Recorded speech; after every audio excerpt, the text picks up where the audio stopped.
Okay, let's continue. So what is the basic functional unit of the kidney?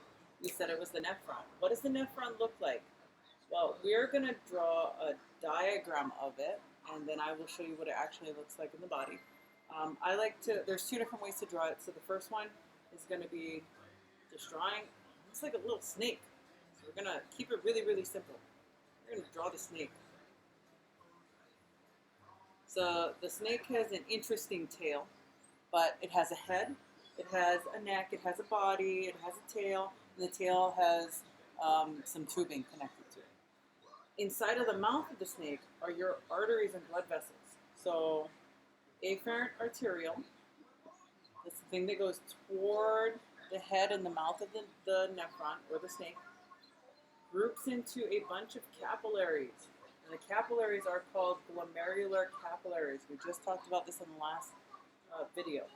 From there, it exits out the mouth through efferent arterioles, and then it wraps around. There's more blood vessels, but for now, to keep it clean, we're just going to write this. So what is the basic functional unit of the kidney? It's the nephron. What does the nephron look like?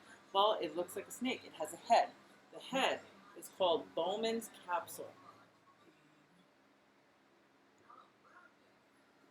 Inside of the capsule is a space. So this space is called the Bowman's space. We're just going to write BS for short. The very close end, what we call proximal, is called the proximal tube. But because it is all over the place, it's curved and it's not straight, we call it proximal convoluted tubule.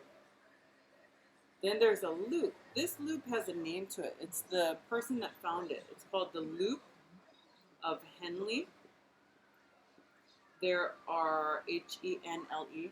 There are two parts to it. One that descends is thin, and one that ascends is thick. So I'm going to erase this and redraw it so you can see the distinction. There's a thick ascending limb of the loop of Henle. There is a descending limb and ascending limb that are thin. At the very end, instead of being proximal, what's the word for far away? It's distal. So this section here is called the distal. It's curved still, not straight. So we call it distal convoluted tubule.